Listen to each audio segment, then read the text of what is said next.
நாங்கள் என்ன இந்த அரசாங்கத்துக்கிட்ட கேள்வி முன்வைக்கிறோம்னா, நாங்கள் ஒரு பெரிய கையெழுத்து நடத்தியிருக்கோம். லட்சக்கணக்கான கையெழுத்து போட்டிருக்காங்க. இதில் சிபிஎம் மாநில செயலாளர் மதிப்புக்குரிய தோழர் சண்முகம் ஒரு கையெழுத்து போட்டிருக்காங்க. சிபிஐனுடைய மாநில செயலாளர் தோழர் வீரபாண்டியன் கையெழுத்து போட்டிருக்காங்க. சிபிஎம்எல் மாநில செயலாளர் ஆசை தம்பி கையெழுத்து போட்டிருக்காங்க. பல பேர்ட்டு நாங்கள் பொதுமக்கள்கிட்ட கையெழுத்து வாங்கியிருக்கோம்.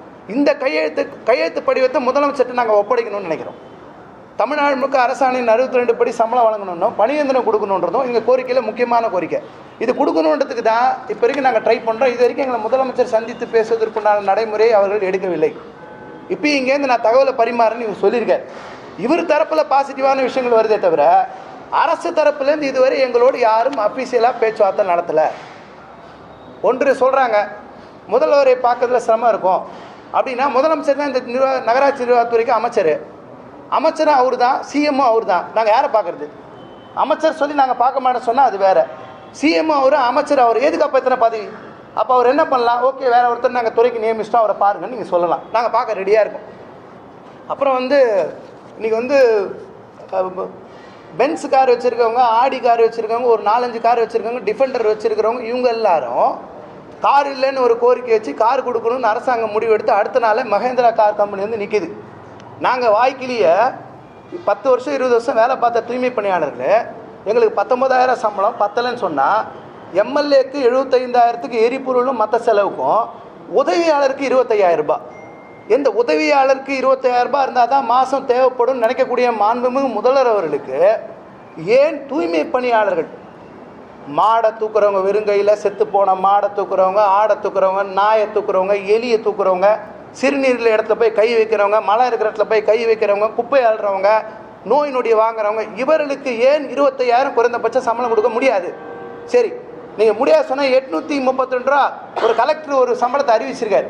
இந்த சம்பளம் கொடுக்கறதுக்கு கூட உங்களுக்கு ஏன் மனசு இல்லை? எம்எல்ஏ பற்றி யோசிக்க தோணுது உங்களுக்கு. ஒருத்தர் நான் ஆட்டோவில் வரேன், மற்றதில் வரேன் சொன்னால் யோசிக்க தோணுது. அவர் கார் வச்சுருக்கார். அவர் பிரமாண வாக்குமூலத்தில் எல்லாரும் கார் வச்சுருக்காங்க. இவங்களுக்கு கார் ரொம்ப கரிசனமாக யோசிக்கிறாங்க. ஏன் சாதாரண ஜனங்களுக்கு சம்பளம் கொடுக்குறது என்ன பிரச்சனை இருக்குது? எங்களுடைய கோரிக்கையில் சம்பளம். அப்புறம் அரசு ஊழியர் அவர்களுக்கு 3வது குழந்தைக்கு 1.5 மாதத்துலேருந்து 1 வருஷம் வரைக்கும் லீவாம் சம்பளத்தோட. தப்பு இல்லை. மகளிர் கொடுத்தா தப்பு இல்லை, அரசு ஊழியர் கொடுத்தா தப்பு இல்லை. எங்கள் தூய்மை பணியாளருக்கு என்ன பதில் கொடுத்துருக்காங்கன்னா, கார்பரேஷனில் வேலை செய்கிற உங்களுக்கு, நீங்களாம் சுய உதவி தொழிலாளி, உங்களுக்கு மகப்பேறு எடுப்பு கிடையாது.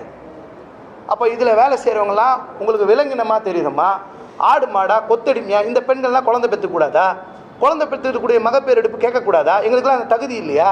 இதில் வேலை செய்யக்கூடியவர்கள் எல்லாருமே பூர்வக்குடி மக்கள், அருந்ததி, ஆதி திராவிட, அனைத்து சாதி. இதில் ஃபிஷர்மேன் இருக்காங்க, வன்னியர் இருக்காங்க, நிறைய சமூகத்தை சேர்ந்தவங்க, ஏழை பெண்கள் நிறைய பேர் இருக்காங்க. இவங்கெல்லாம் குழந்தைய பெற்றுக்கூடாதா? 3வது குழந்தைக்கே 1 வருஷம் இருக்கும்போது முதல் குழந்தை கூட இந்த ஜனங்களுக்கு தேவைப்படாதா? அப்போ எங்களுக்கு மகப்பேறு எடுப்பு என்பதை அரசாங்கம் அறிவிச்சே தீரணும். 832 ரூபாய் கலெக்டர் ரேட் ஆஃப் பேஜஸை அறிவிக்கணும். குறிப்பாக பணி நிரந்தரம் என்ற கோரிக்கை அறிவிக்கணும். அப்புறம் இன்னொன்று, வார விடுமுறை சம்பளத்தோட சார் 365 நாள் வேலை சார். எவ்வளோ கொடுமையான விஷயம் என்னென்னா, ஒரே ஒரு நாள் கூட லீவு கிடையாது, சம்பளத்தோடு லீவு கிடையாது. நீ அடிப்பட்டு காலில் அந்த பிஓவி வண்டி ஊழ்ந்தாலோ, குப்பையல்ற வண்டி ஊழ்ந்தாலோ, போகிற இடத்துல அடிப்பட்டாலோ, பாட்டிலோடு குத்தினாலோ, இல்லை பிரச்சனை ஏற்பட்டாலோ, நாய் கடித்தாலோ, எது நடந்தாலுமே, மாடு முட்டினாலோ இவங்களுக்கு லீவு கிடையாது. சம்பளத்தோட கூடிய விடுப்பு கிடையாது. நீ வேலைக்கு வரலாம், வேலைக்கு வரல. இப்போ உடம்பு சரியில்லாமல் போச்சுன்னா கூட, இந்த குப்பையல்றதுனால நோய் உடம்பு சரி 6 மாதம் 1 மாதம் வெளியே இருந்தால் கூட இவர்களுக்கு எந்த விதமான சட்டப்பூர்வமான சலுகைகளும் கிடையாது. இவர்கள் மனிதர்களாகவே கணக்கில் எடுத்துக்கொள்வது கிடையாது யாருமே. அப்போ வார விடுப்பு நீங்கள் கொடுக்கணுன்ற கோரிக்கை எங்களுக்கு முக்கியமானது. இதில் அரசாங்கம் தீர்வுகள் சொல்லணும்னு நினைக்கிறோம். அப்புறம் சாப்பாடுன்னு ஒன்று கொடுக்குறாங்க.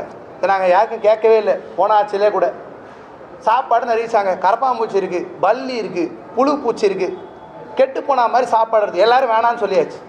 வேணான்னு சொன்னாலும் திரும்பி சாப்பாடு போகிறாங்க. ஏதோ பயங்கர விருந்து கொடுக்குற மாதிரி. தொழிலாளிங்க வேணான்றாங்க. பசியில் உள்ள சாப்பாடு கொடுத்தா சாப்பிடுவாங்க. ஆனால் எங்களுக்கு வேணாம், எங்களை அவமானப்படுத்துறீங்க, உணவு படி கொடுங்கன்னு கேட்குறாங்க. இங்கேருந்து அரசாங்கத்தை எழுதி அமிச்சிட்டோன்னு சொல்கிறாங்க. இப்போ வரைக்கும் வரல. அந்த வேண்டான்னு சொல்கிற சாப்பாடு, யாரோ கான்ட்ராக்ட் லாபத்துக்காக அறிவித்த சாப்பாடு, இன்றைக்கி வரைக்கும் சாப்பாடு கொடுங்க, உணவு படி கொடுக்கறதுக்கு உண்டான நடவடிக்கை எதுவுமே இன்றைக்கி ஒத்துக்கிட்டதும் வழங்குறதுக்கு இல்லை.